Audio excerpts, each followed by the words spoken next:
Bismillahirrahmanirrahim. Assalamualaikum warahmatullahi wabarakatuh. Subhanallah walhamdulillah wa la ilaha illallah wallahu akbar. Allahumma sholli ala sayyidina Muhammad wa ala alihi sayyidina Muhammad. Luar biasa tadi. Dah pijit-pijit belakangnya kan, lemeskan. Alhamdulillah, seger. Saya salut kepada Bapak Ibu. Ya, sebagian orang memilih tidur siang. Ya, Bapak luar biasa, tetap bertahan demi mendapatkan suatu ilmu. Mudah-mudahan Bapak Ibu kami doakan pulang membawa itu. Amin. Ya, amin. Nah biasanya begitu di sini, begitu keluar pintu hilang. Ya kan? Upayakan dicatat. Ya. Nah, next. Tadi kita sudah bahas bahwa etika kita harus menjaga baik ke pasien, sesama topuris ataupun terapis yang lain. Nah, ini kita ke intinya.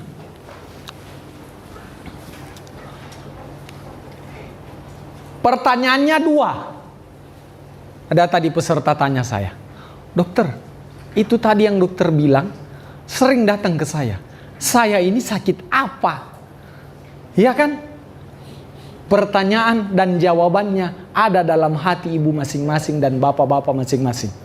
Pasti tiap daerah, tiap tempat karakternya orang berbeda-beda. Masalahnya juga beda-beda. Nah, kita kembali. Pertanyaan yang substansif.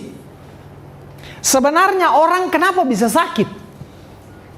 Yang kedua, banyak fenomena yang kita alami, yang kita dapati sudah berobat. Dokter, dukun, apa semuanya. Dokter, saya sudah keliling. Mau orang pintar lah, dukun lah, dokter, profesor, habis duit saya. Kenapa saya masih sakit? Pertanyaan besar itu dua. Ternyata ada jawabannya.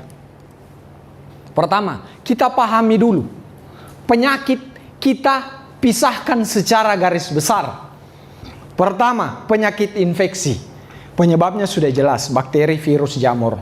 Kayak corona, virus. Ya kan? Tipoid, bakteri. Diare, bakteri. Ya kan? Kedua, degeneratif. Ini karena faktor umur. Ya, tua. Tapi sekarang, penyakit orang tua dulu, yang nyeri lutut, asam urat, kolesterol, badan pegal bangun pagi, sudah kena anak muda. Dulu yang terkena seperti itu nanti umurnya 60 tahun ke atas. Sekarang tidak, 30 tahun sudah ada keluhan. Ya kan? Seperti itu. Karena faktor apa? Pertama umur, yang kedua pola hidup dan pola makan. Inilah penyakit yang paling banyak sekarang. Kenapa banyak pengobatan? Hanya simptomatik. Kasih saja penurun gejala. Gula. Gula sebenarnya masalah ada di pankreas. Hipertensi ada masalah di jantung. Tapi yang sekarang obat justru hanya bekerja di hulunya. Gula. Bagaimana hanya menurunkan gula saja, tapi pankreasnya tidak diatasi. Hipertensi, bagaimana mencapai target tensi saja. Yang penting tensinya turun, tidak diperbaiki jantungnya. Kenapa jantungnya terlalu memompa cepat dan pembuluh darahnya terlalu menyempit, tidak dicari akar masalahnya. Jadi kita yang melakukan pengobatan topung itu kita bekerja di hulu. Kita bekerja secara holistik. Jadi jangan juga Anda melihat kenapa tadi anatomi, anamnesis dan fisiologi tubuh saya sangat tekankan, wajib Anda tahu. Itu konsekuensi. Sebagai topuris wajib hukumnya. Tidak bisa tidak. Dok, saya sudah tua, tidak bisa belajar. Selama Anda masih bisa buka WA dan masih bisa baca WA, Anda wajib belajar. Ada yang sudah tidak bisa baca WA di sini? Ya, tidak mungkin. Kecuali Ustadz bilang tadi, pesertanya orang buta, ya sudah, tidak ada beban buat dia. Tapi kita selama masih bisa membaca, wajib kita harus meningkatkan upgrade diri kita. supaya orang lain tidak memandang remeh topung ini. Saya sangat sedih. Apa itu? Topung. Hanya gerak-gerak jari. Apa itu? Padahal nyatanya ada. Orang mau dioperasi, pasang cincin jantung, batal. Orang mau cuci darah, batal. Mau isolasi mandiri karena corona, batal. Ada faktanya. Ya kan? Jadi kita harus semangat. Kita harus bangga sebagai topuris. Di saat Anda mengambil keputusan, saya mau belajar topung, kita harus dalami itu topung. Tidak perlu setelah saya keliling seluruh Indonesia belajar berbagai macam teknik, kalau terlalu banyak kita pelajari bingung sendiri. Silahkan Anda belajari, itu menambah hasanah, tidak salah. Tapi nanti cocokkan dengan jiwa Anda, passion Anda. Oh, saya cocoknya ini, dalamilah itu. Seperti itu, saya tahu kemampuan Anda bukan hanya topung, pasti ada yang lain. Seperti itu. Nah, kenapa saya sangat menekankan? Nah, kembali lagi.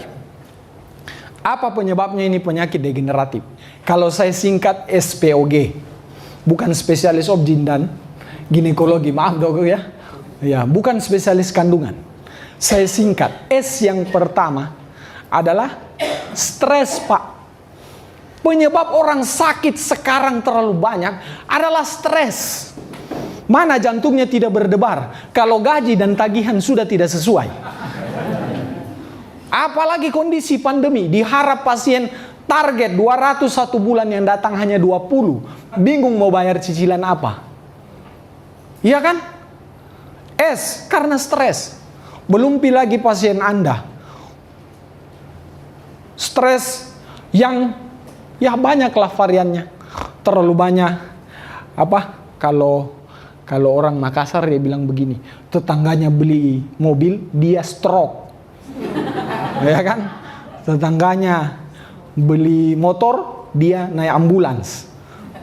Karena bukan urusannya yang dia urusi. Itu. Yang kedua, S, P. P ini sangat banyak. Pestisida. Tidak bisa kita hindari. Sayur yang kita makan, kecuali kita beli sendiri, tanam sendiri, itu aman dari pestisida. Selama kita masih membeli, saya garansi 99% itu mengandung pestisida. Sekarang tiap hari kita makan 3-5 kali kita makan sayur satu malam. Buah, apa buah yang tidak pakai pestisida, tidak semprot, kecuali Anda tanam di kebun Anda sendiri. Berapa yang masuk? Terakumulasi bertahun-tahun. Itu baru satu, pestisida. Yang kedua apa? Ini yang membuat sel menjadi tertipu. Penyedap. Apapun mereknya. Ketiga, pengawet.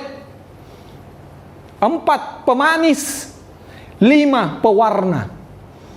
Keenam apa? Polusi. Sulit kita hindari.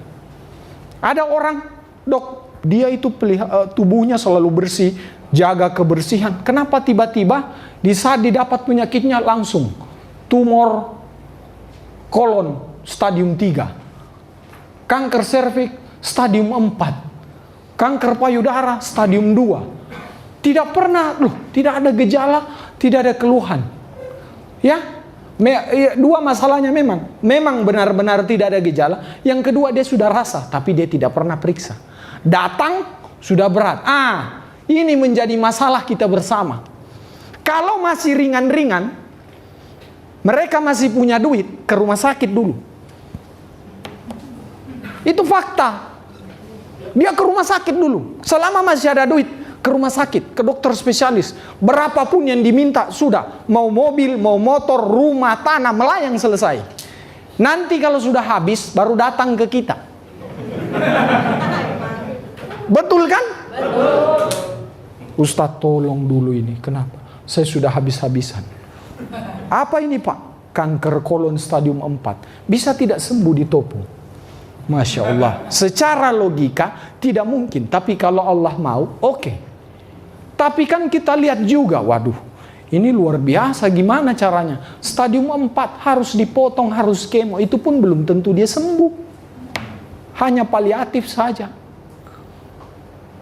Giliran meninggal, baru 1 minggu terapi, image kita jelek. Saya berobat sama ustadz itu, meninggal bapak saya, hancur nama kita. Betul tidak? Itu fakta. Makanya saya kalau datang pasien saya, stadiumnya sudah berat-berat kanker, saya suruh ke tempat lain. Saya tidak mau ambil masalah. Memang secara etika, Anda menolak mengobat. Iya. Kan saya sudah tahu, oh kira-kira begini. Walaupun saya bukan Tuhan. Saya tidak bisa memprediksi umurnya orang. Tapi saya tidak mau kasih dia PHP. Ya? Lebih baik cari yang lain. Siapa tahu mungkin bukan melalui tangan saya, melalui orang lain dia bisa membaik. Begitu. Ya, jadi perhatikan pasien Anda. Kira-kira potensinya sebesar apa. Karena harus Anda pikir jangka panjang efeknya ke Anda. Karena yang jelek itu begitu. Biasa yang dampingi, oke Pak. Datang dia temani ibunya. Dia tahu. Karena dia temani hari ke hari selama terapi, it's okay. Dia tidak keberatan. Yang biasanya mulutnya itu miring, itu yang di rumah, yang tidak pernah lihat. Oh ini begini, ini begini, ini begini. Saudaranya ke apa yang jauh dari kampung, tidak pernah tahu. Apa itu terapi? Oh topung. Apa itu terapi? Apa? Goyang-goyang jari. Goyang-goyang dangdut. Iya kan? Itu. Jadi tolong dipertimbangkan. Kalau Anda lihat kasusnya berat, silahkan mengkombinasikan dengan terapi yang lain. Ya? Begitu. Kemudian sudah S, P. O-nya apa? Obat-obatan. Akumulasi, datang pasien. Ada itu pasien, begini karakternya. Datang, dia bangga. Saya datang ini berobat. Obat saya ini mahal. Dia tahu obatnya mahal. Dia tahu obatnya paten. Tapi dia tidak habisi. Dia hanya meningkatkan, dia tunjukkan egonya. Saya sudah berobat ke luar negeri. Obat saya mahal. Penyakitnya tidak sembuh. Ada yang begitu secara psikologi. Nah itu jeleknya. Obat dengan dosis tinggi itu merusak sistem sensitivitas sel. Sebentar saya gambarkan. Itu O. Kalau G, genetik. Itu sudah tidak bisa diubah. Karena sudah ketetapan Tuhan dari kandungan. Ya? Seperti itu. Next. Nah, ada yang kenal ini? Siapa tahu tinggal di Depok. Nah, ini Dr. Raymond Franz dari dosen MIT. Dia meneliti selama berpuluh-puluh tahun. Kesimpulannya satu. Kenapa orang bisa sakit? Ternyata adalah satu-satunya penyebab manusia jatuh sakit. Karena sel dalam tubuhnya itu lebih banyak yang mati daripada tumbuh yang baru. Itu. Garis bawah ya. Itu tadi SPOG karena pola makan, pola hidup. Yang kedua karena ini. Itu sangat berkaitan. Karena sel dalam tubuhnya, misal orang manusia rata-rata mati selnya setiap hari sekitar 100 sampai 150 miliar. Ya kan? Harusnya yang tumbuh sama. Nah, biasanya itu tidak seimbang. Kalau metabolisme tubuhnya juga sudah tidak seimbang. Sudah dicatat dua itu ya. SPOG dan ini. Supaya connect.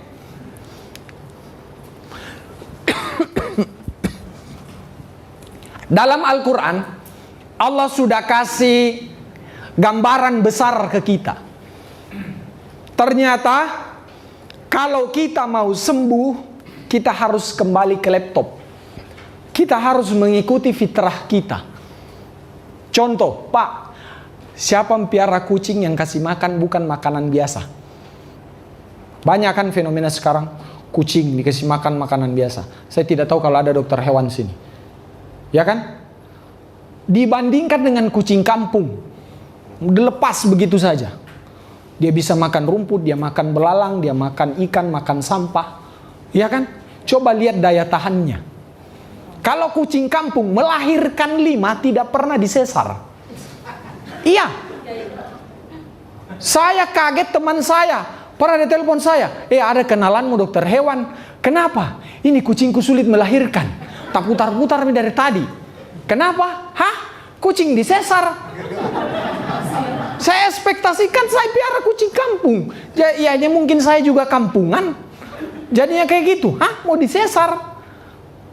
Akhirnya saya bilang ada di situ, saya pernah lihat. Dibawa, beneran. Ternyata disesar, lahirannya 2. Saya bilang, kenapa 1?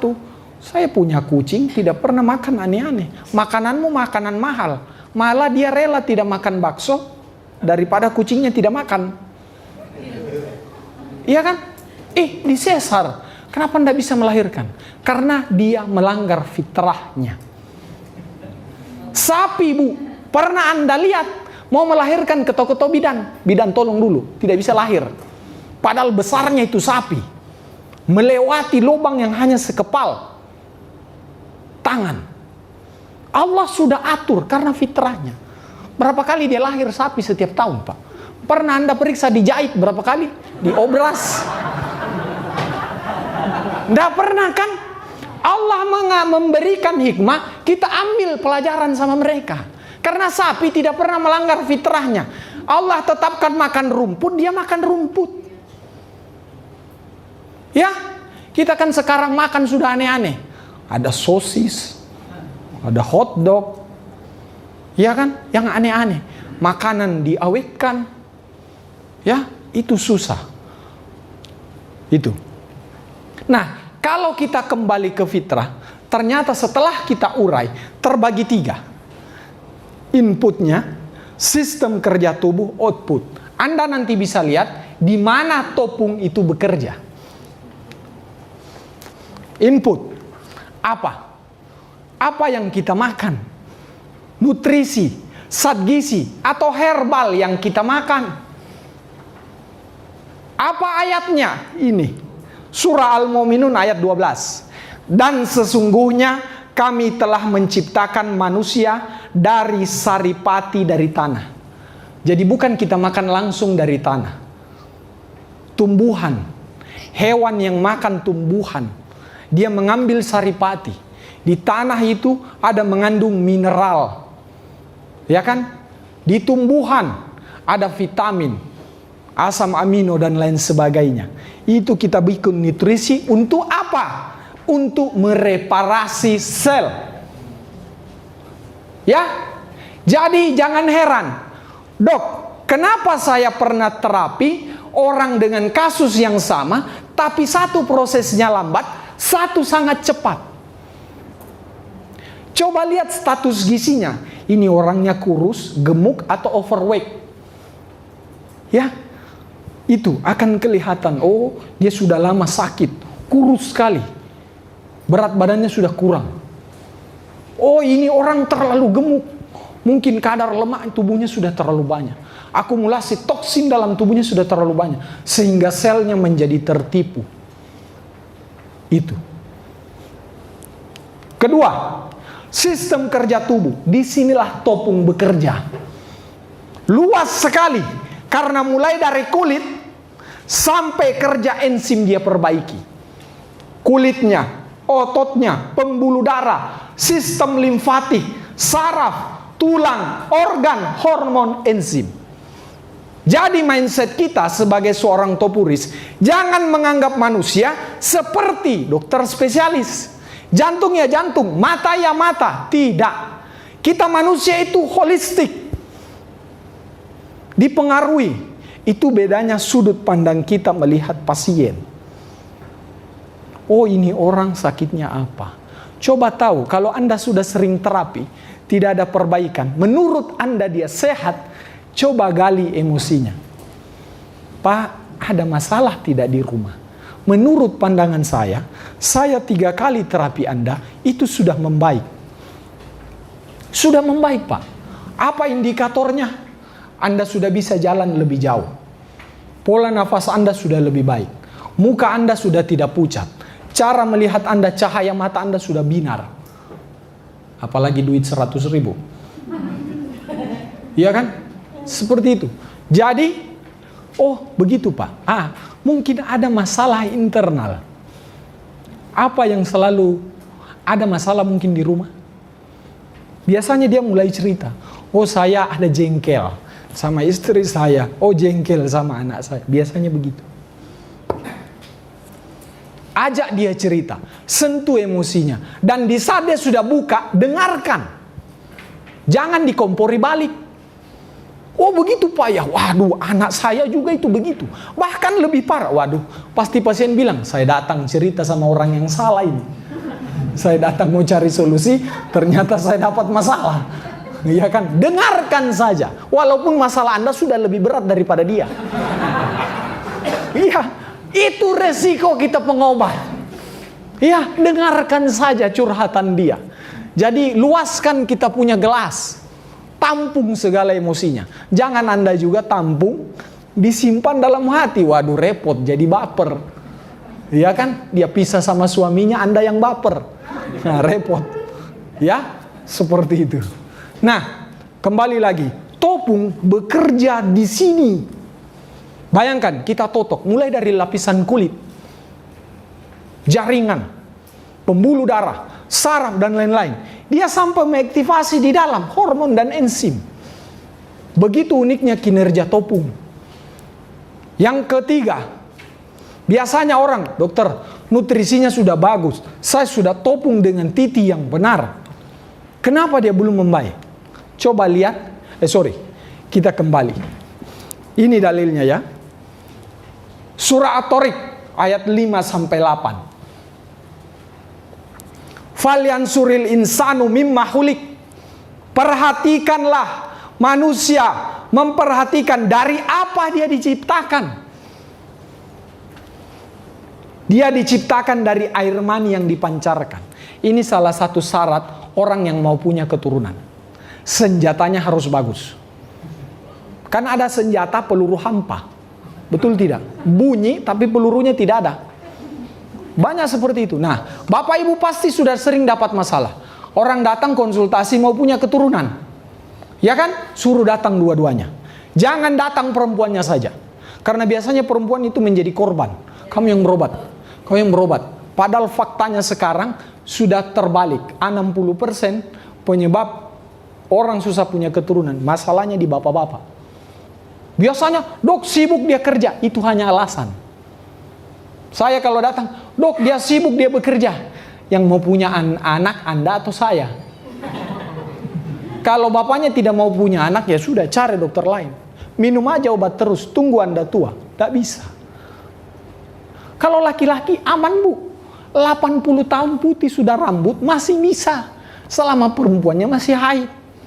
Kasihan yang perempuannya. Biasanya itu mulai gaduh gelisah kalau umur sudah 35. Ya kan? Susah. Dok, saya sudah 5 tahun ini program. Ternyata datang. Kok ditopung? Kalau saya lihat dari analisa pinggul yang ditopung si ibu, dia tidak terlalu berat masalahnya. Coba bapaknya. Biasanya kalau bapaknya disuruh datang, selalu menghindar, masalahnya itu ada di dia. Betul. Kenapa saya begitu? Ini rahasia laki-laki. Iya, begitu. Kemudian, yang keluar dari tulang sulbi dan dada. Masya Allah. Allah menyiratkan ini. 33 ruas tulang Allah ciptakan mulai dari landasan yang pegang tulang tengkorak kita sampai tulang ekor. Disitulah spare part cadangan tubuh kita ada semua di sana. Nikmat apa lagi yang kita sangkal? Bayangkan kita tidur, sementara terima materi. Pernahkah Anda berpikir, bagaimana jantungku bekerja? Kasih berhenti dulu. Pernah Anda berpikir seperti itu? Kalau mobil rusak, masuk bengkel, cabut aki, selesai. Kalau kita mau di-repair, di mana? Sel kita mau direparasi. Pada saat kita tidur. Disitulah reparasi sel terjadi. Di situ, makanya orang yang kita terapi, suruh istirahat yang cukup. Makan bergizi. Seperti itu. Nah, di sini bayangkan tulang sulbi itu tulang ekor. Pegang, ada di semuanya? Ada. Ada yang tidak ada? Siapa tahu tidak ada? Berarti dari planet lain itu. Itu tulang sulbi, tulang ekor kita. 7, 12, 5, 5, 4. Cervical 7, thoracal 12. Lumbal 5, sakrum 5, coccygeus 4. Dokter, ribet namanya. Wajib Anda hafal, tidak ada tawar-menawar. Anda harus tahu. Kalau saya perawat, datang topurus ke Anda. Ustadz, torakal saya bermasalah. Waduh, di mana itu torakal? Kira-kira Anda begitu? Kalau Anda tidak pegang HP, sudah gemetar itu kaki di bawah meja. Apa itu torakal ya? Betul tidak? Dokter, saya ini HNP. Apa itu HNP? Itu sejenis makanan ringan atau gado-gado yang baru? Iya kan? Anda harus tahu. Tidak bisa tidak ada alasan. Anda sudah tercebur di kolam renang. Pilihannya hanya dua. Mati tenggelam atau tahu berenang. Itulah di sini Topung. Di saat Anda sudah belajar Topung, Anda harus upgrade diri Anda setiap hari. Tidak ada salahnya Pak, hanya 5 menit saja. Ya, seperti itu. Dan ini, kita tahu tadi, Dr. Raymond Franz yang putih rambutnya, dia bilang satu-satunya penyebab orang sakit adalah apa? Banyaknya sel yang mati daripada tumbuh yang baru. Allah jawab dalam Al-Quran. Allah benar kuasa mengembalikan hidup setelah mati. Bisa, itu secara substansi. Saya baca di tafsir, ini maknanya luas. Kalau dipahami secara pengobatan, yaitu tadi. Sederhana kan? Kita sakit karena ada sel yang mati. Betul. Dan Allah yang punya kuasa untuk menghidupkan itu. Jadi sandarkan diri kita selalu kepada Allah. Bukan, apa titiknya. Kan sering Anda dapat kan? Sudah titiknya salah, bingung, tidak tahu penyakitnya apa. Ternyata ditotok membaik. Betul kan? Allah itu memberi signal ke kita. Bahwa jangan mengandalkan kepintaranmu. Kamu tidak tahu apa-apa. Sayalah yang punya kuasa untuk menyembuhkan dia. Hanya wasilahnya melalui Anda. Itu yang harus kita sandarkan. Ada pertanyaan sampai situ? Ya silakan. Kita baru sampai di sistem kerja.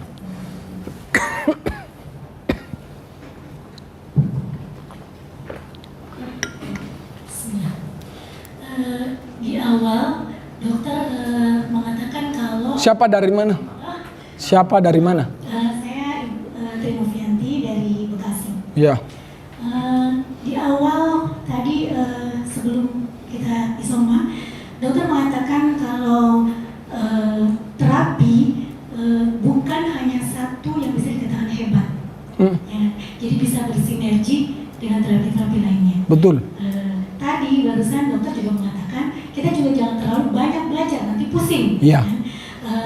Kalaupun kita banyak belajar, kita ambil yang sesuai dengan style kita atau Ya, kita. betul. Nah, dari kesimpulan paparan dokter tadi, ada satu pertanyaan yang mau saya ajukan.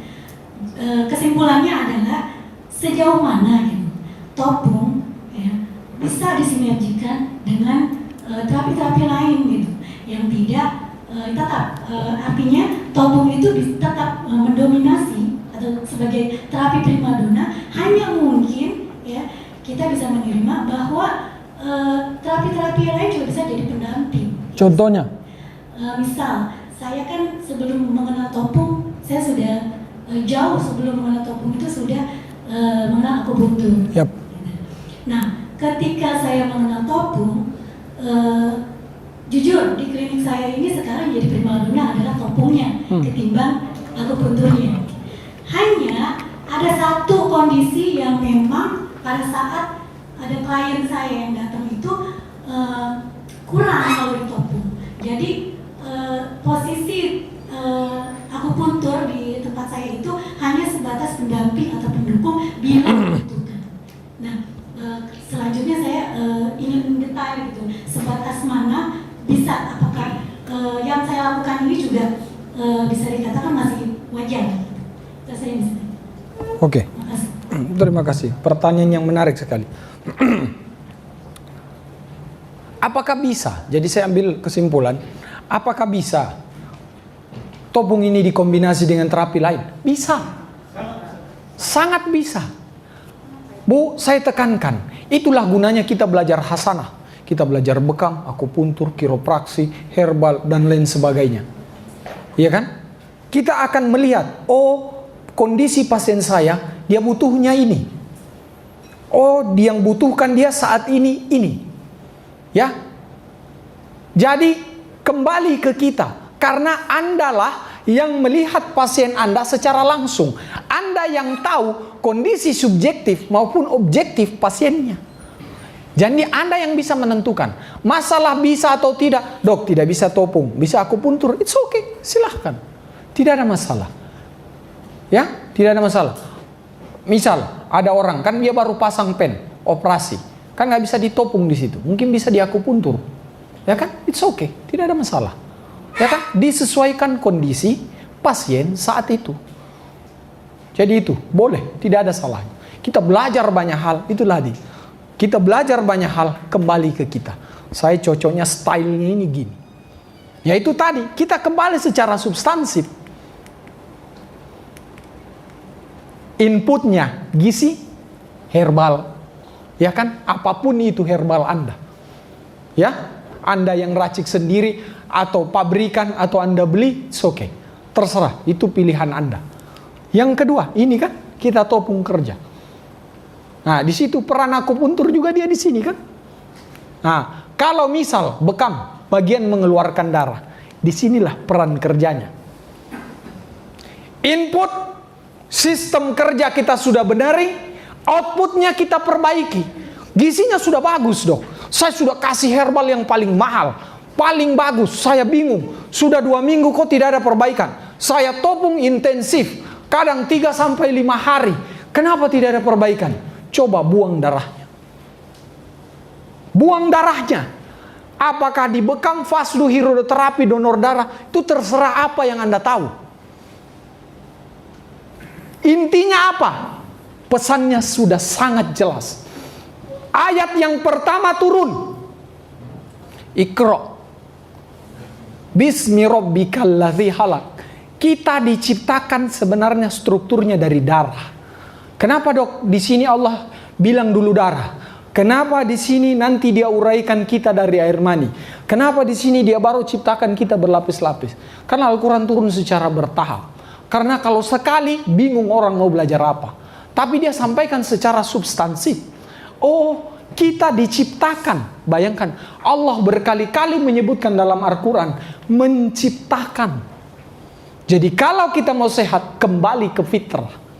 Jadi Al-Quran itu sangat ilmiah. Sangat ilmiah. Kembali ke darah. Nah, sekarang saya tuh, mana ada spidol? Ada spidol? Gak ada. Oh, mungkin di sini aja Pak. Minta tolong.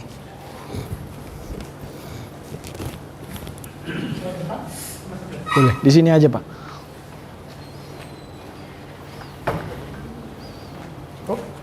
Yap.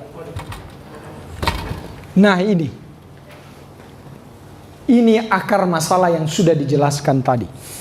Kenapa orang yang sudah diterapi, diberikan obat, ditotok, diapai, kadang responnya rendah karena selnya bermasalah, sel tubuhnya bermasalah. Ini sel tubuh. Sel tubuh kita pahami, ini anggaplah sel darah. Sel darah yang kita pahami dia apa? Mengangkut oksigen, nutrisi, dan membuang hasilnya sampah. Maaf ya, saya akui memang kalau tulisan saya jelek. Sebelum Anda komentar, saya akui ya, tulisan saya jelek. Darah. Darah itu mengangkut. Saya logikakan dia seperti angkot. Gimana kalau angkot itu sudah tua? Kapasitas angkutnya 10 orang.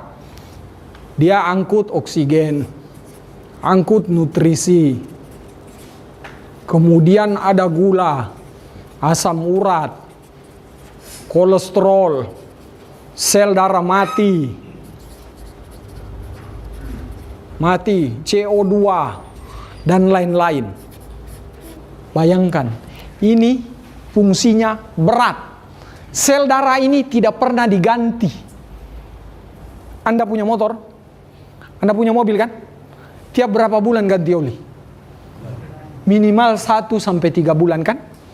Coba mobil Anda pakai 20 tahun tidak pernah ganti oli. Sekelas Ferrari pun pasti rusak kurang dari 1 tahun. Benar tidak? Kenapa dia melanggar substansinya? Olinya rusak. Sekalipun olinya harganya jutaan. Sama seperti kita. Outputnya selama ini tidak terbuang. Lihat. Kenapa penelitian akhir-akhir ini laki-laki lebih banyak duluan meninggal daripada perempuan?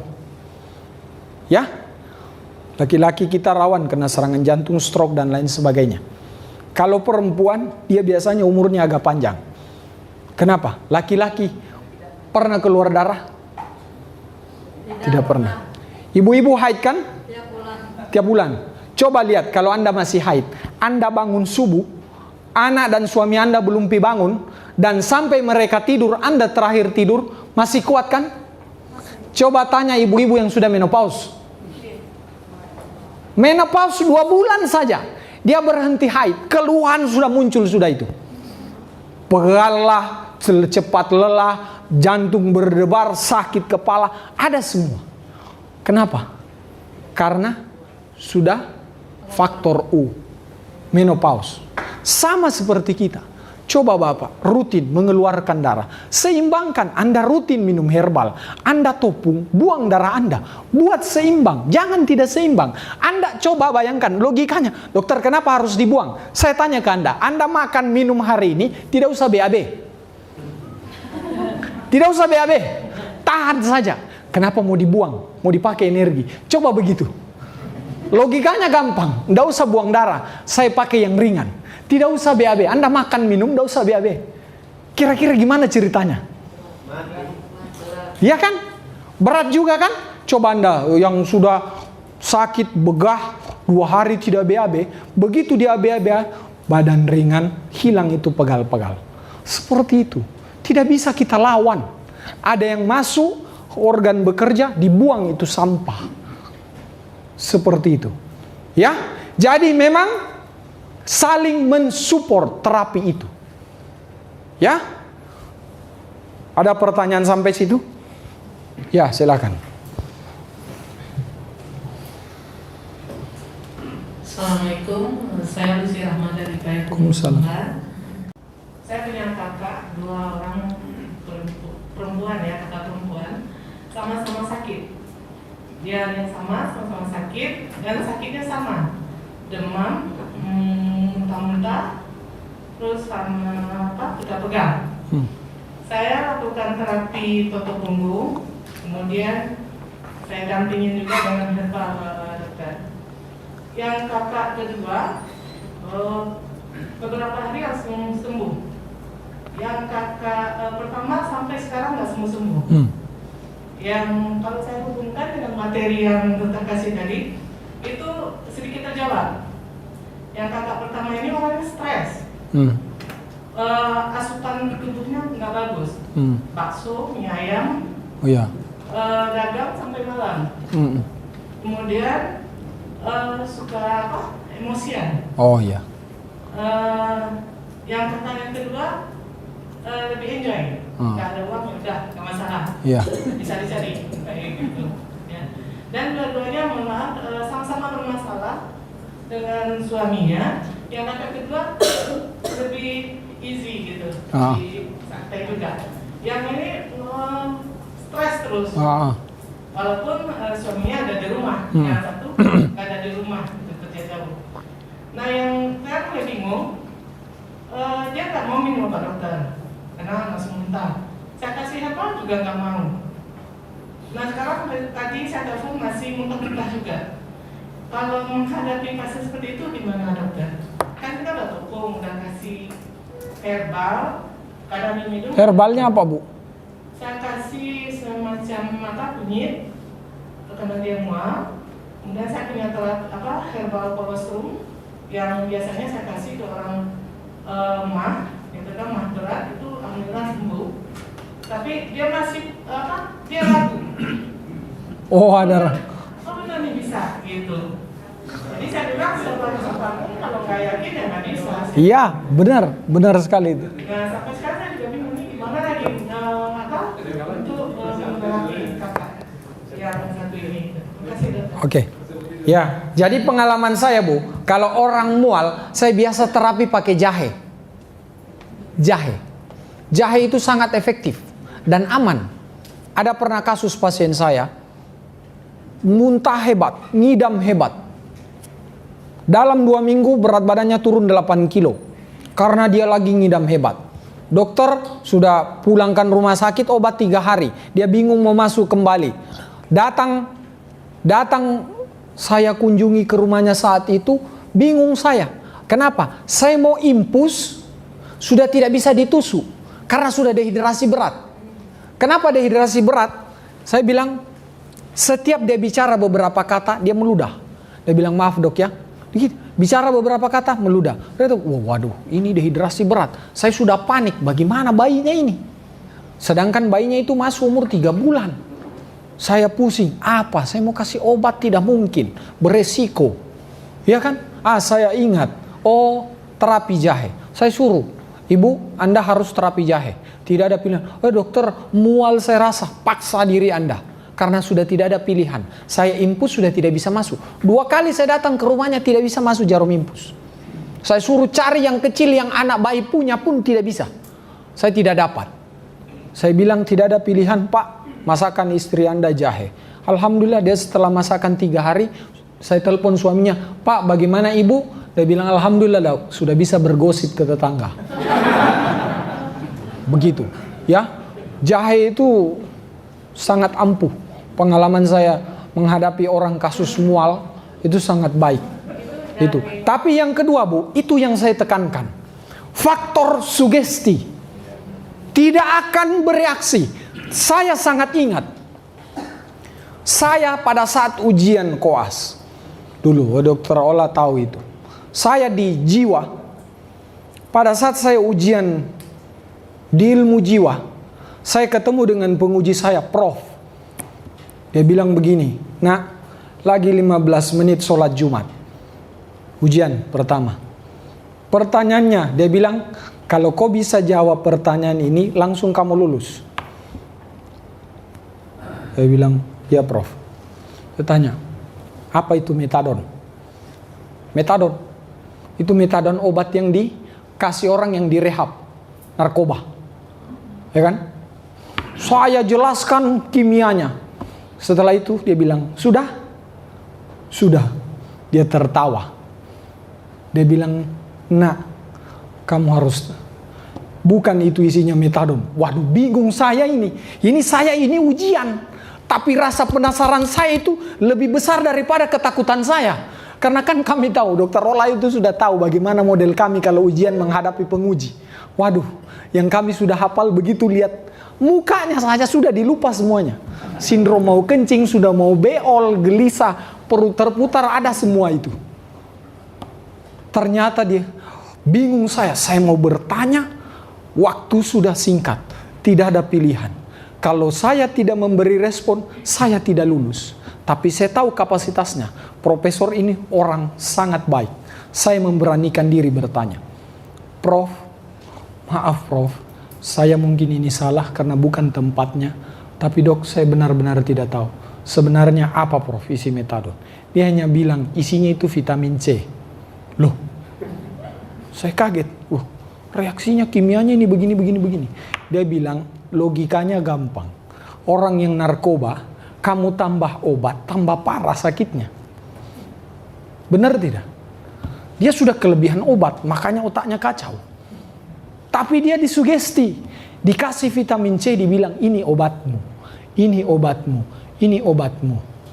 Selama 40 hari sampai 6 bulan, supaya tersuges dirinya, oh ini obat saya, supaya putus. Walaupun ada juga yang kambuh kembali kalau dia ketemu. Nah, kesimpulan yang dia bilang adalah apa? Nah, yang kau catat adalah apa? Bukan masalah obatnya.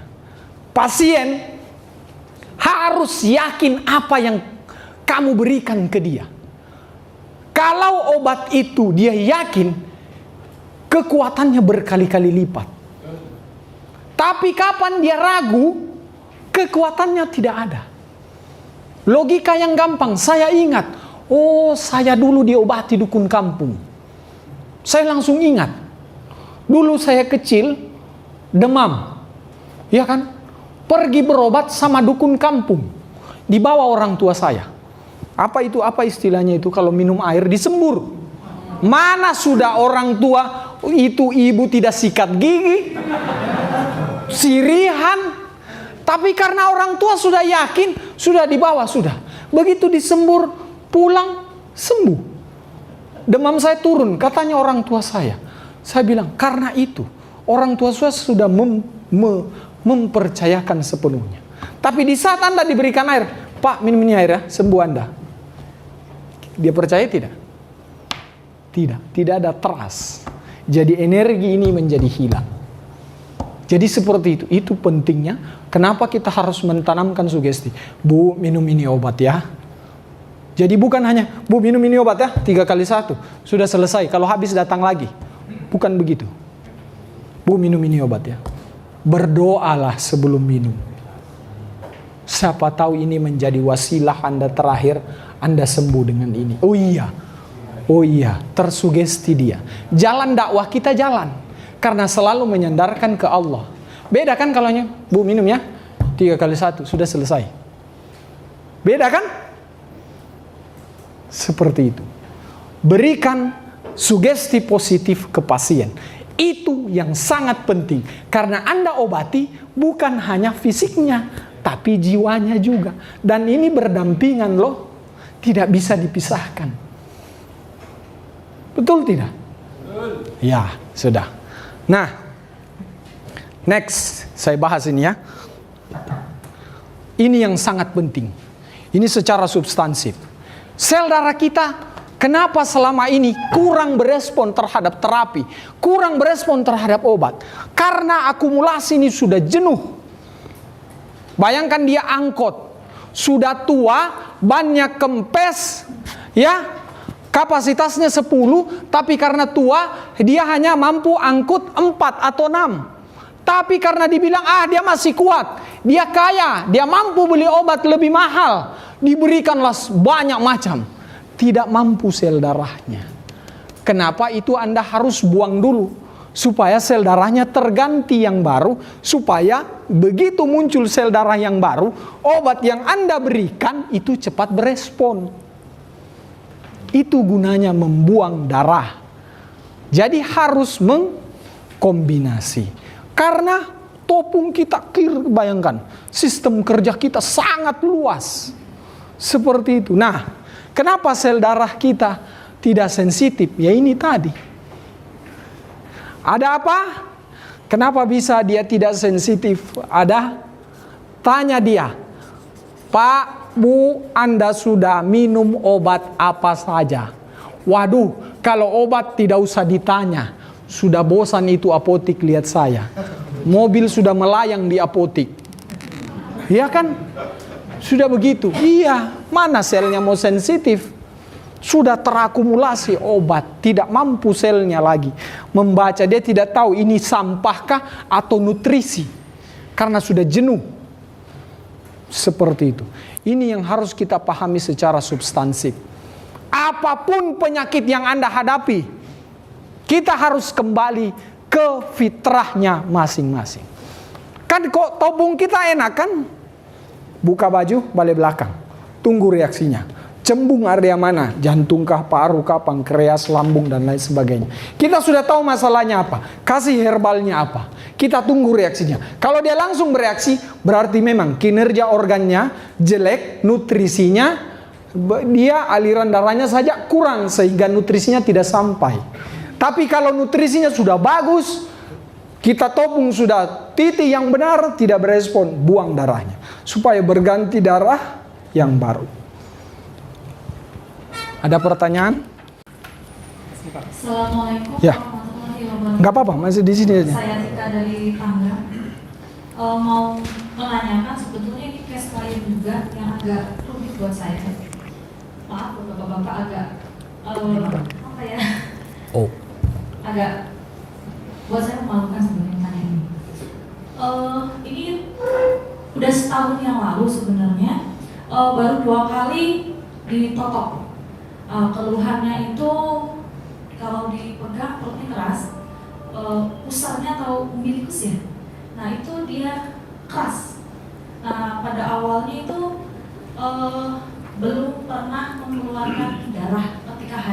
Jadi setelah 2 kali ditotok, haidnya itu yang keluar daripada pusar itu udah nggak keluar lagi.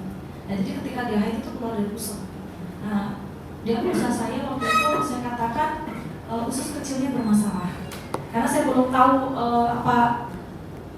apa-apa ke penyakitnya karena dia belum pernah cek ke dokter. Akhirnya saya sarankan untuk cek ke dokter waktu terapi 2 kali.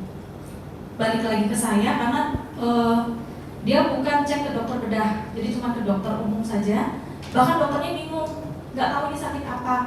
Jadi mau dioperasi dulu untuk dicari tahu keluhannya. Jadi saya melarang, jangan dulu dong kalau dioperasi mau dicari tahu keluhannya apa. Ini kalau secara diagnosa saya, ini usus kecil kamu bermasalah karena berhubungan dengan umbilikus dan rahim gitu kan. Nah, karena waktu udah 2 kali ditotok itu katanya ada perubahan, ada sedikit melemas di bagian pusar dan berkurang kapasitas darah yang keluar dari pusar, nggak mau ditotok lagi. Nah, udah setahun berlalu, belum lama, berapa pekan itu dia konsul lagi. Katanya, maaf, ketika berhubungan, alat suami itu lecet. Bahkan sakit seperti ada yang mencakar-cakar di dalam katanya. Jadi kayak ada sabut kalau saya bilangnya. Jadi menambah, nggak mikir lagi ini apa gitu kan. Pas sampai setahapnya jadi seperti ini gitu kan. Jadi awalnya memang beliau itu ragu untuk ditotok.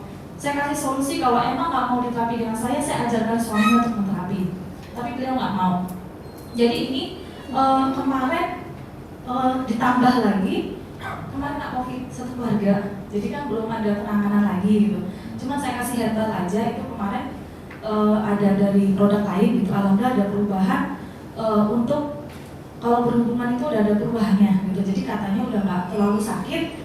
Si suami ini udah intinya udah nggak merasakan cakaran atau sabut yang di dalam itu tadi. Nah, apakah saya salah untuk mendiagnosa gitu? Karena di awal saya prediksi saya tuh usus kecilnya bermasalah. Yang kedua dengan keluhan yang udah 1 tahun ini, saya menduga antara 2, ada kista yang sudah terlalu parah atau juga dia ada kencing batu ya. Nah itu salah 2 yang saya prediksi gitu karena nggak berani memvonis karena memang belum mau untuk cek ke dokter bedah. Gitu. Yeah. Jadi apakah diagnosa saya itu benar atau tidak gitu? Itu saja, terima kasih. Assalamualaikum warahmatullahi wabarakatuh. Waalaikumsalam warahmatullahi wabarakatuh. Pertanyaan yang bagus. Ibu, kalau masalah salah diagnosa atau tidak, saya tidak bisa menjudge Anda salah. Karena kembali lagi, saya tidak lihat pasiennya. Bisa saja analisa saya berbeda dengan Anda, bisa saja Anda benar. Saran saya adalah apa? Diagnosa Anda tidak salah. Sarankan ke pasien, periksa lebih lengkap. Kalau dokter yang satunya suruh operasi, banyak dokter. Periksa CT scan, MRI. Kenapa bisa? Kenapa pada saat dewasa baru terdeteksi? Yang sampai ada herniasi, perlengketan ususnya, atau saliran rahim yang sudah tidak terdeteksi dari kecil. Seperti itu. Ya, karena sama ada kasus teman saya. Dia kena heat sprung, harusnya heat sprung itu bagian rektumnya itu mengecil, harusnya terdeteksi waktu dia kecil, tapi dia didapat pada saat dia sudah mau jadi dokter. Itu pun case-nya bermasalah, unik dia, sampai dirapatkan seluruh. Loh, kenapa ada orang dewasa baru kena heat sprung? Tidak terdeteksi.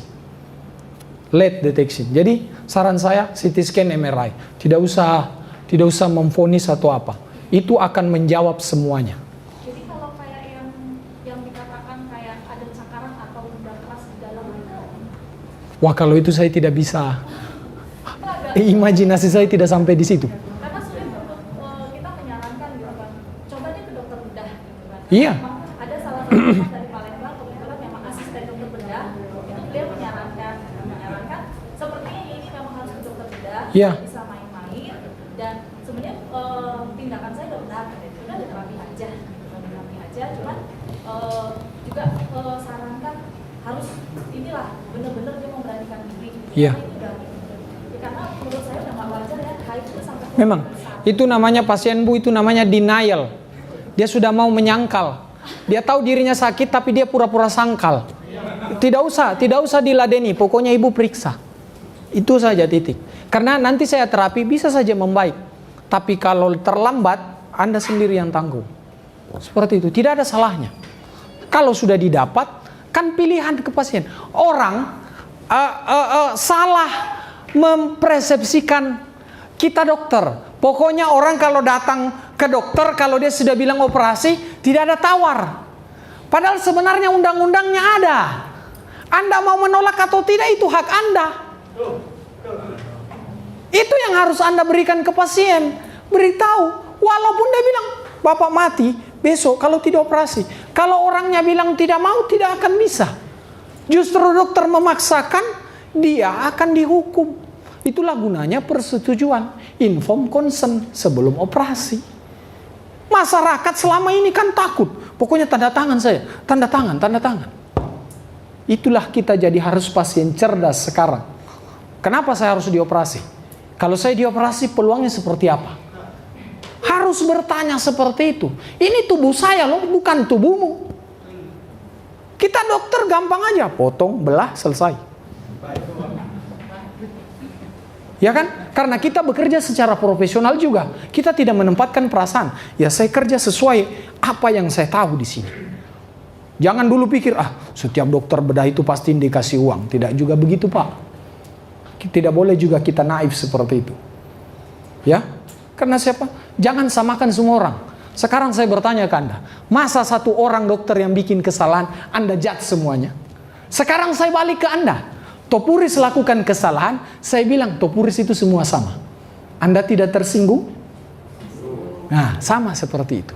Itulah kita harus menjaga etika sesama yang lain. Itu ya?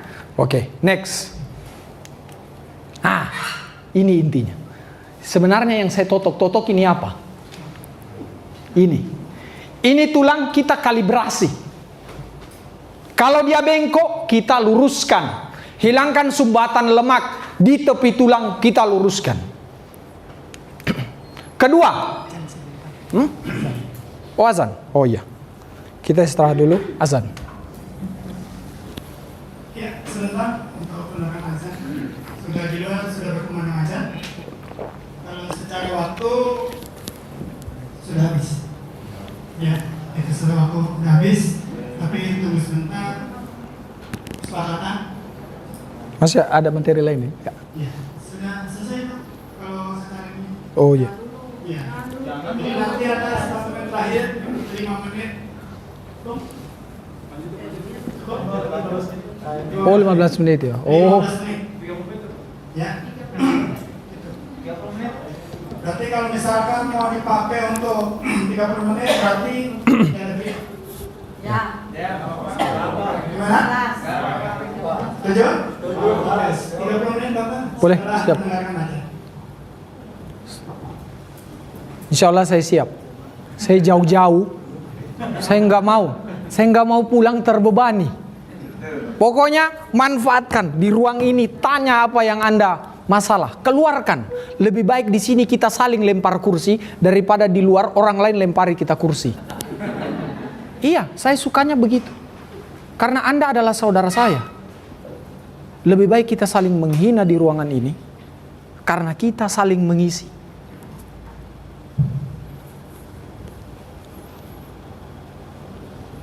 Baik, Pak Mujen.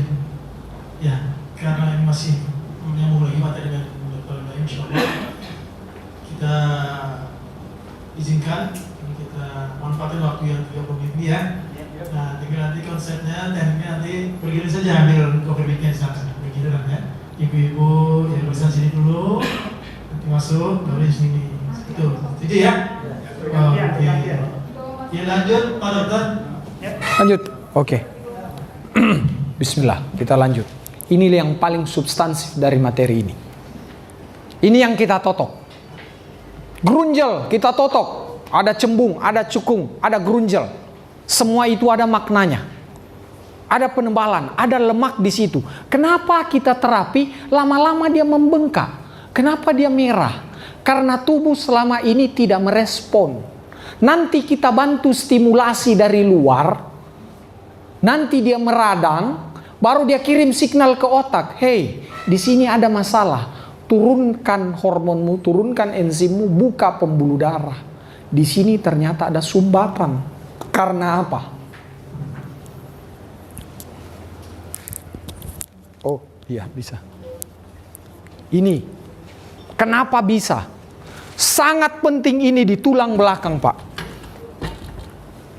Antara batasan tulang belakang yang Anda lihat tadi ini, di tepinya ini rawan terjadi pembengkakan.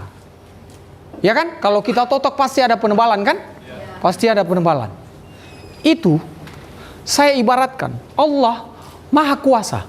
33 ruas ini, disinilah spare part tubuh kita. Ada petanya sebentar. Dia mengarah ke mata, hidung, jantung, paru-paru, semua organ tubuh kita terkoneksi di pohon ini. Cadangan sel tubuh kita, Allah siapkan spare part. Mulai dari kita diciptakan, ditiupkan ruh, sampai kita mati, detik terakhir Allah sudah simpan di sini. Disinilah rezeki yang Allah kita simpan. Kan betul kan kata hadis, kalau kita mati berarti sudah rezekimu sampai di situ. Spare part cadangan kita ada terkumpul di sini. Nah, sekarang kenapa dia tidak berespon? Orang jantung, kenapa dia sudah berobat, ada penyempitan, tidak sembuh-sembuh? Karena ada sistem katup. Saya ibaratkan, di tepi tulang belakang itu, seperti pos polisi. Masyarakat, di sini ada penjahat.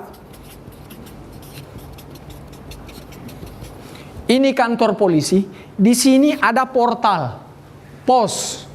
Kan biasanya kalau kita mau masuk di kantor polsek atau polres, melapor dulu di pos kan? Ya, ini. Ini penjahat ada masalah. Ada pencuri. Masyarakat melapor. Pak polisi, saya mau melapor. Ke apa melapor? Tidak usah ke dalam, sampai di sini. Kan mencatat dulu. Apa? Ada penjahat di sana. Ada penyakit di sana. Ada kanker di sana. Pak polisinya simpan saja laporan. Bilang kamu pulang, laporan saya sudah catat. Yang lucunya adalah apa? Pak polisi di sini yang menjaga pos tidak melapor ke dalam. Hanya karena dia senang melihat supaya bosnya tidak marah-marah. Pak, tidur saja. Aman, nanti saya jaga pos. Penjahat tidak ada. Sel itu tertipu karena pintunya di sini buntu. Salah baca. Disinilah yang rawan penumpukan. Bayangkan. Sekarang saya bertanya. Logikanya gampang. Oh, harusnya dok ada penebalan. Kalau dia gemuk. Oke. Tapi kenapa pengalaman Anda orang kurus ada penebalan? Betul tidak? Kenapa bisa ada penebalan? Karena ada respon dari situ. Ternyata memang ada masalah di situ. Ada masalah. Ya kan? Ini pak polisinya, dia aman-aman saja. Dia bertahun-tahun tidak di rolling. Makanya polisinya tambah gemuk. Dokternya tambah gemuk. Tidak, anggap saja sudah tidak mau bergerak-bergerak lagi. Kan dibilang aman, aman, aman. Seperti itu. Karena masalah ada di portal. Nah, itu. Ketiga, dia menghancurkan sumbatan lemak. Ada penumbukan, ada lemak di situ, dia rilis. Ya kan? Makanya orang sudah topung suruh minum air hangat. Supaya lemaknya tadi cepat rilis. Dia ikut di BAB, dia ikut di keringat atau kencing, dia bisa keluar. Lemak itu bisa larut dengan itu. Ya? Tapi kalau lemak padat dia lebih banyak ikut di tinja. Nah, ini struktur tulang belakang kalau kita belah. Kemudian apa? Dia meningkatkan metabolisme tubuh. Ya kan? Tadinya denyut jantung, dia intinya dia menyeimbangkan denyut jantung. Begitu Anda tadi yang diceritakan Bapak. Kasus hipertensi, tensinya tinggi. Saya topung sesuai titik, saya suruh topung kembali, ternyata dia turun. Iya, karena kita menormalisasi kinerja tubuhnya. Ada yang salah baca sel di situ. Ketiga, inilah yang saya bilang. Kita lihat mulai dari sini sampai ke bawah, adakah yang tidak terhubung dengan organ? Semua terhubung, terkoneksi. Spare part itu tersimpan di situ. Dia dalam bentuk sel sumsum. Nanti dia akan berubah jadi sesuai kebutuhan. Hati bermasalah, dia akan bergerak. Di sini ada pembuluh darah, pembuluh vena, arteri dan vena. Dia masuk ke dalam pembuluh darah, dia suplai sel induk itu. Kalau paru-paru bermasalah, nanti selnya datang, di situ dia berkembang sesuai kebutuhan. Nanti dia matang menjadi sel paru kembali. Dimanapun masalahnya. Begitu uniknya kinerja topung. Kita hanya goyang-goyang tangan, totok, langsung rilis. Dia mampu mengaktifasi sel induk. Bayangkan orang terapi sel induk itu terapinya 250 sampai 1,6 miliar. Tergantung rumah sakit dan tergantung dokternya siapa yang terapi Anda. Itu pun 3 sampai 6 bulan dilihat. Ya. Kita hanya menotok. Jadi tempatkan keyakinan kita sepenuhnya. Ya Allah, bantu saya. Kau yang menyembuhkan. Dengan tekanan tangan kita, getaran tangan kita, mengaktifasi sel induk yang tersimpan dalam sini yang selama ini tidur, tidak bekerja. Masya Allah, luar biasa. Ini, dia revitalisasi kinerja otak dan sistem saraf.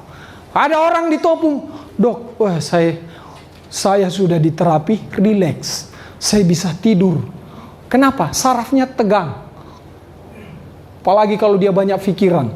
Begitu ditotok dia jadi rileks. Karena kinerja sarafnya sudah bekerja. Aliran darah ke otaknya terpenuhi. Karena di belakangnya sini sudah terbuka sumbatan darahnya. Jadi aliran darah otak bolak-balik itu sudah seimbang. Seperti itu. Saking dahsyatnya ini topung. Jadi jangan buat Anda berkecil hati. Jangan bilang saya hanya topuris. Tidak. Betapa uniknya Allah ciptakan ini. Ini yang ketiga. Jarang orang bahas. Orang selalu bilang darah saraf. Ini yang substansi yang penting. Sistem getah bening.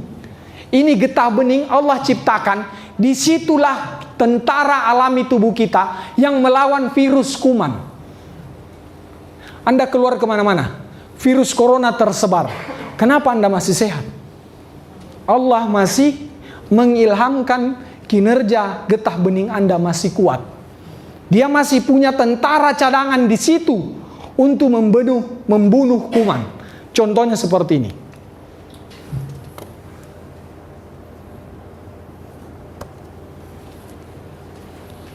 Sayang tidak ada suaranya. Tidak connect. Tapi saya kasih gambaran. Ini ya. Inilah sel darah putih. NK sel. Tentara tubuh kita membunuh sel-sel yang mati. Ini NK sel. Ini dia membunuh virus. Karena virus itu dia inangnya itu sel. Ya. Ini saking uniknya. Dia bunuh itu sel sehingga virusnya pun ikut mati. Ini dia saling mengejar. Ini kumannya. Ya kan? Ini NK selnya. Dia cari. Dia makan sampai dia dapat. Begitu dia makan, dia dapat, dia makan. Ini sel kanker, bayangkan. Sel kanker dia bunuh. Bagaimana kinerjanya? Dia pepet terus, akhirnya sel kanker itu mati. Jadi tubuh kita sebenarnya bisa membunuh sel kanker. Selama kita mengikuti substansinya tadi. Ini yang merah. Sel kanker. Ini NK sel. Dia mencari. Ya kan? Diberi pewarnaan. Ini pakai mikroskop elektron. Setelah dia dapat, dia bunuh. Dia bunuh. Akhirnya mati. Begitu dia dapat. Ya kan? Dia bereaksi sempat seperti terang. Nyala. Dia melawan. Akhirnya mati.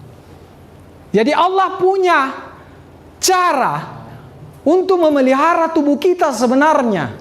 Hanya ini dia tidak bekerja normal. Karena ini tadi Sudah tertipu karena sudah terlalu banyak obat yang kita minum. Jadi sel sudah salah baca. Ini kawan atau lawan. Itu. Ada pertanyaan sampai situ? Ya, silakan.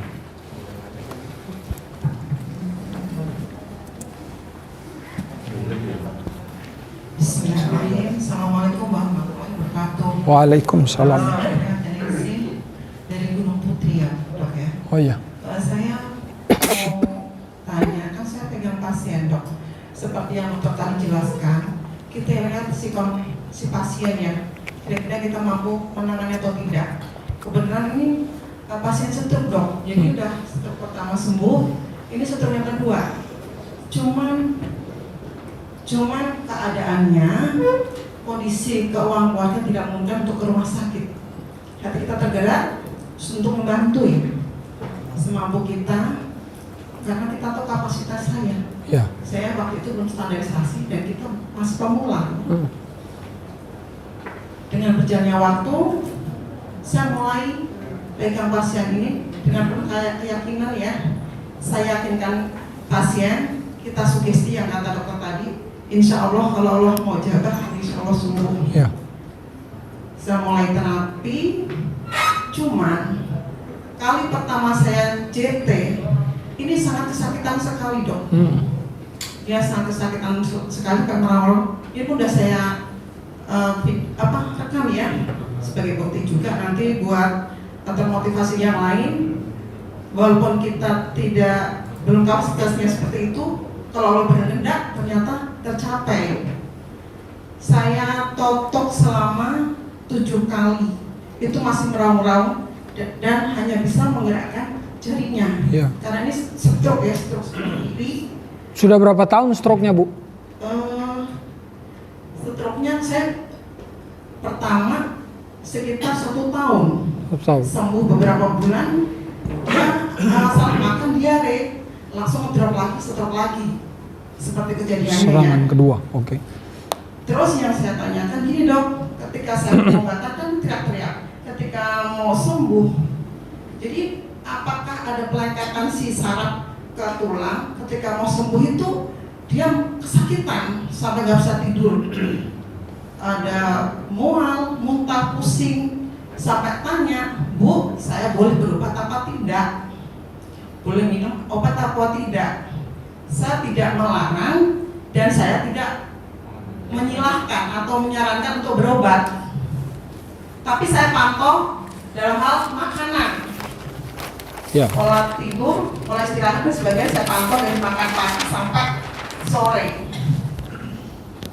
Dan menjadi kendala itu ketika saraf dalam pengobatan. Jadi ketika mau sembuh itu selalu dia kesakitan. Tapi lama-lama membaik dan alhamdulillah. Membaik akhirnya, membaik. Sekarang bisa berjalan. Bisa bergerak, bisa berjalan. Iya. Ya. Jadi testimoni besok ya. Iya. Iya. Mungkin Dok yang saya tanyakan apa hubungannya dengan kesehatan? Maksudnya secara medis ketika mau ada aliran darah mengalir kan ini mati ya, Dok ya. Ketika mau ini selalu kesakitan.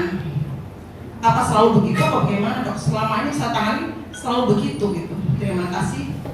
Assalamualaikum warahmatullahi wabarakatuh. Waalaikumsalam warahmatullahi wabarakatuh. Pertanyaannya menarik sekali. Saya tunggu pertanyaan ini sebenarnya. Dalam ilmu naturopati yang saya pelajari, kita pemain herbal, pemain naturopati, apapun terapis yang Anda lakukan, fenomena yang terjadi dalam tubuh ada.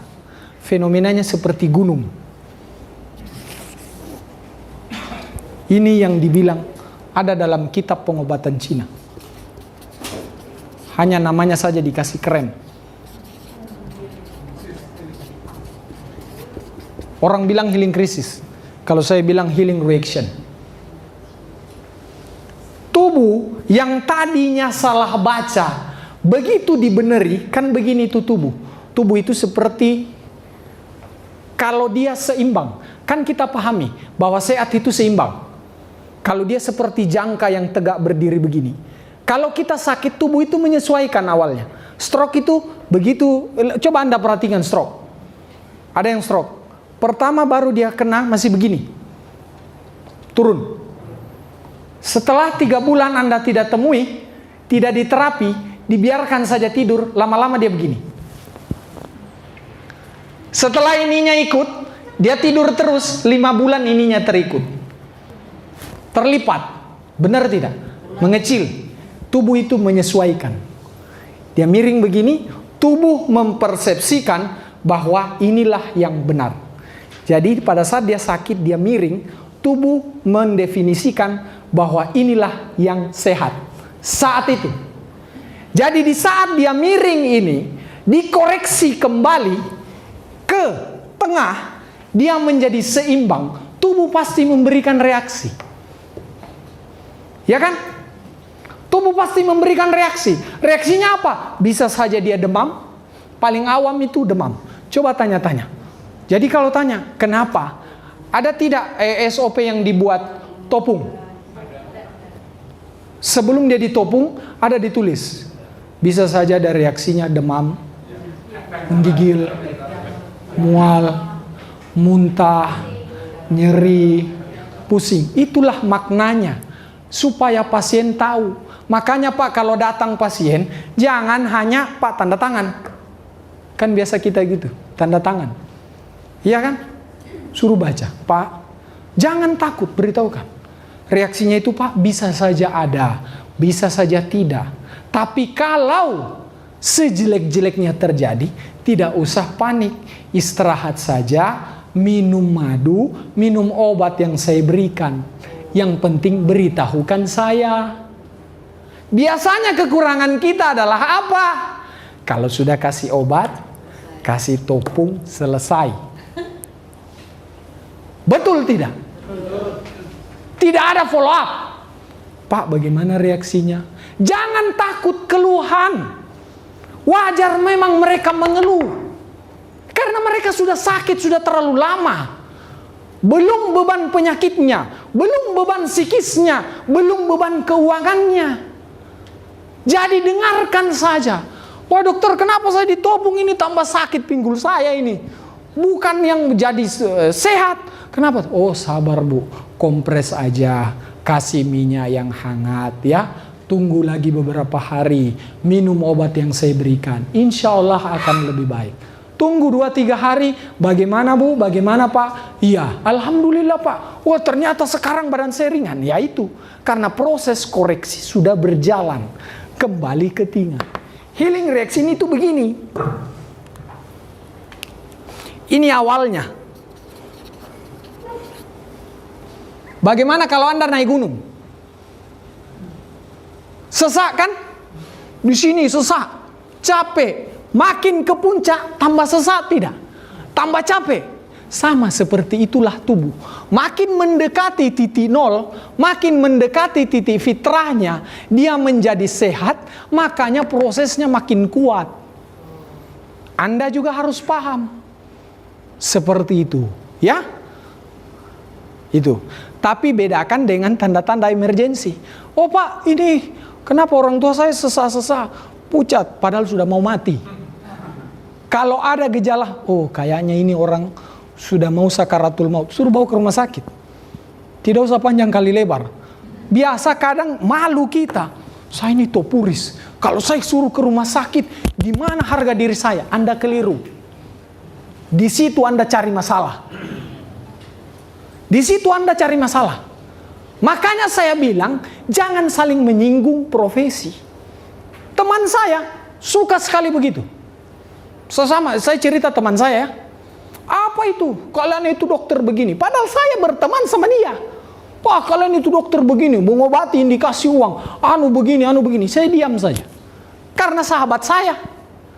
Kalian ini begini, apa itu dokter begini, begini, begini. Dia pembekam.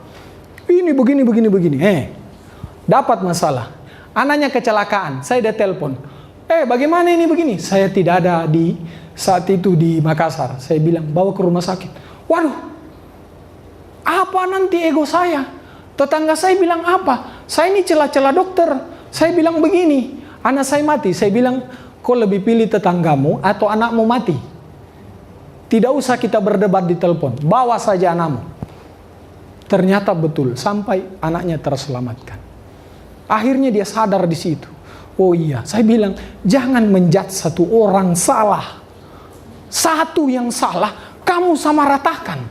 Tidak bisa begitu, bro. Mau tidak kau pembekam? Satu salah malpraktek, saya bilang sama semua pembekam. Di situ dia sadar, tidak boleh kita saling mencela. Karena kita butuhkan juga orang lain. Siapa tahu dengan jalan begitu Allah menegur kita. Seperti itu. Ya, jadi kembali lagi proses menuju sehat itu bisa saja ada reaksinya. Next ya, ini. Menstabilkan aliran darah, oksigen, serta nutrisi. Yaitu tadi, setelah grunjel hilang, cekungan hilang, aliran darah berjalan, normal dia. Tadinya HNP, dikoreksi lemaknya, bantalannya bergeser, terkalibrasi, dia bisa jalan. Padahal kalau dioperasi harus diganti. Begitu dia terkoreksi, sumbatan aliran darah, tadinya itu bantalannya sudah kering mungkin. Kalau dioperasi itu sudah getas, sudah mati. Begitu sumbatan lemaknya hilang, aliran darahnya lancar kembali, hidup kembali bantalannya. Jadi sebenarnya simple, jangan dibikin ribet. Hanya kadang kita tidak mau sabar. Dan kadang kita juga ragu. Kira-kira gimana ya? Kira-kira gimana? Wajar kita ragu. Karena kita manusia. Seperti itu. Nah ini, nanti silakan Anda baca. Cari, tanya Mbah Google. Semua pertanyaan Anda terjawab di situ. Ada Mbah Google. Ini. Menormalkan enzim dan hormon. Orang yang gangguan lambung ditotok. Alhamdulillah dia membaik. Orang yang gangguan hormon susah punya anak, ditotok dia membaik. Itu ya, silakan Anda baca apa bedanya enzim dan hormon. Nanti saya share materinya. Kemudian ini sistem endokrin, hormon. Di mana itu hormon? Anda perlu hafal-hafal saja. Nanti dia bilang, Ustadz saya ini ada masalah, ada gangguan di hormon kelenjar pituitari. Waduh, apa itu? Saya baru dengar itu. Iya kan? Nah, coba yang datang seperti itu. Karena pasien sekarang ada Pak yang sudah pintar. Karena dia sudah pengalaman berobat kiri kanan, kadang itu dia datang ke kita hanya konfirmasi. Iya. Beneran. Oh, saya mau berobat ke sini. Oh, kalau sebentar dia diagnosa saya seperti ini, berarti dia itu betul. Saya ini begini. Sebentar saya dikasih obat ini begini. Banyak pasien kayak begitu. Dia datang hanya konfirmasi ke kita. Iya, ada yang begitu Pak. Dan pasti Anda akan dapatkan seperti itu. Jadi kenapa kita harus terus belajar? Supaya jangan kita begitu. Karena ada pasien begitu. Di saat dia sudah merasa tahu, dia tekan kita. Kau kayaknya, apalagi kalau level up. Yang datang pejabat, sudah Anda dikali 0. Iya, istilahnya orang Makassar, Anda sudah tidak dihitung. 3 pertanyaan saja dia berikan, dia sudah ukur kapasitas Anda. Tidak perlu panjang-panjang. Saya ini begini, saya ini begini. Kan ada begitu, kalau pejabat gayanya itu sedikit bicara. Saya ini begini, hasil lab begini. Anda bingung kan? Waduh, apa ini? Darah rutin apa ini? HB itu normal atau tidak? Bingung sendiri kan? Kalau Anda tidak paham seperti itu, Anda bisa dipermalukan begitu. Kenapa saya sangat menekankan? Kita harus belajar setiap saat. Karena itu Pak, tingkatkan. Kita punya kemampuan topung luar biasa. Sampai bisa mengaktifasi sel induk. Makanya kapasitas Anda harus sejajar. Supaya kita bukan label dukun. Itu yang paling penting. Kan betapa bangganya Anda. Anda topuris. Latar belakang Anda bukan medis, yang berobat Anda dokter. Betapa bangganya Anda, betul tidak? Dia bilang, wih luar biasa saya membaik. Saya panggil keluarga Anda, level kebanggaan Anda sudah makin luar biasa kan? Bayangkan seorang dokter mempercayakan ke Anda. Tapi coba kapasitas Anda jelek. Biasa aja itu. Gak perlu berobat ke sana. Itu adalah fakta loh. Bukan saya mendramatisir. Begitulah fakta di lapangan. Kita belajar saja masih bisa salah, apalagi tidak belajar. Ya. Pak, Bu, kenapa saya tekankan belajar? Bukan berarti saya orang pintar, Pak. Justru saya orang yang paling bodoh di angkatan saya. Kenapa saya harus belajar? Karena saya tahu kapasitas saya. Saya bukan orang yang cerdas. Supaya saya bisa imbangi teman saya harus banyak belajar. Bukan berarti saya banyak belajar, saya paling pintar. Bukan. Kita tahu. Kita harus kenali diri kita. Oh, saya kurangnya di sini. Makanya saya harus selalu isi. Ya? Itu. Ini kelenjar endokrin. Pituitari, hormon tiroid, timus, ya kan? Ini ada pankreas, adrenal, dan lain sebagainya. Di sini kelamin, laki-laki perempuan. Silahkan Anda cari tahu. Ada Mbah Google. Ini yang paling penting. Ya, sudah terakhir ini. Ini sayang, tidak ada suaranya. Ini proses, salah satu contoh proses pengobatan terapi sel induk di Amerika. Pasien ini mengalami cedera lutut, ya kan? Akan dilakukan pengobatan sel induk.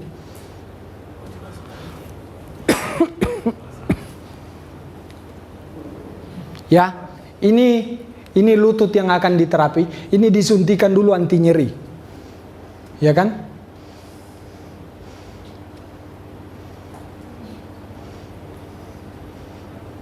Ini tahapannya, ya kan? Iya, ya minta maaf, ngeri sedap sih dilihat, tapi harus ditahu, Bu, ya kan? Begini, ini, jangan perhatikan ini ya, perhatikan ini. Ini yang diambil adalah tulang pinggulnya, tulang sakrum, ya, ini, ya.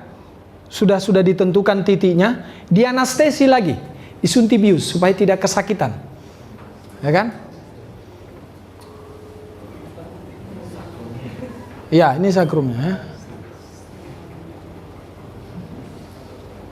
Nah, bayangkan saking kerasnya itu didorong-dorong kayak gitu ya.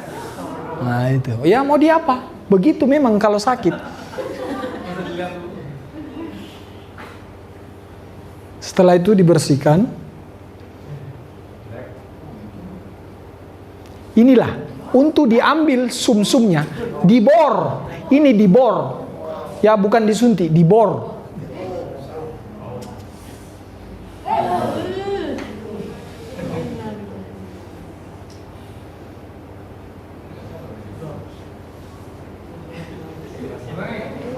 Dikeluarkan jarumnya, kemudian diambillah darah sumsum.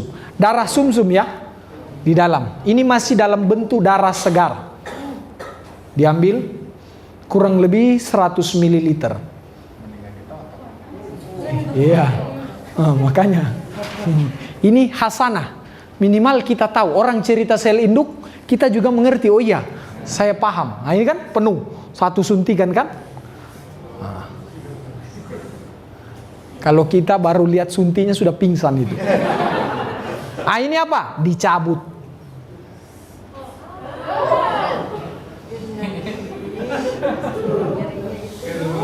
Selanjutnya diproses, dipindahkan di tabung, ini tadi, dipindahkan lagi di tabung khusus.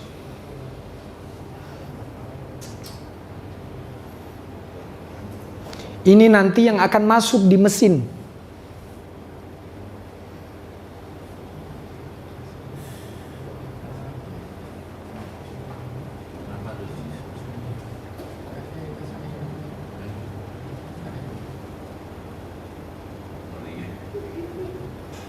Sudah cukup dimasukkan di mesin, diputar dengan kecepatan tinggi supaya sel sumsum tadi terpisah dengan sel induk. Nanti Anda lihat. Ini sel darah yang sumsum.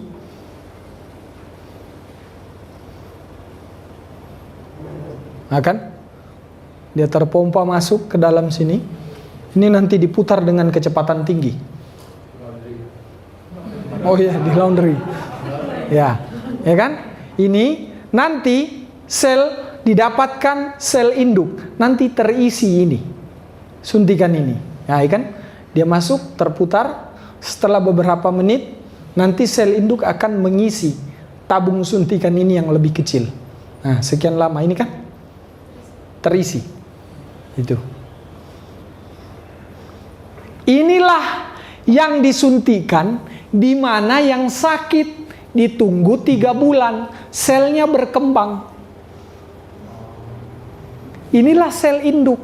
Jadi sel di mana dia disuntikan, di situ dia akan mengikuti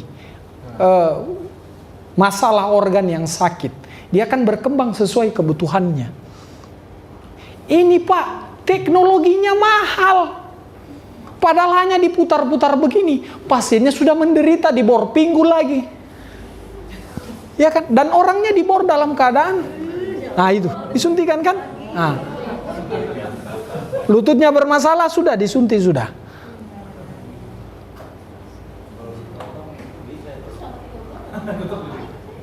Tiga bulan ditunggu selnya matang. Dia punya join itu dia akan matang kembali. Ini kan rusak dia punya join. Pertemuan tulang. Cari lagi, di mana lagi? Lutut sebelahnya lagi. Nah. Itu kan? Hanya sekian mili disuntikan. Seperti itu. Sudah, masih ada sisanya? Tempat lain lagi. Satu lagi.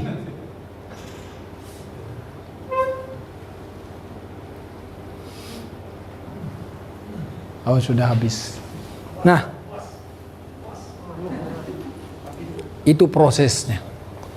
Jadi Pak, logika saya, saat saya pahami, saya pelajari, sel induk makin mendalam, logika saya terhentak.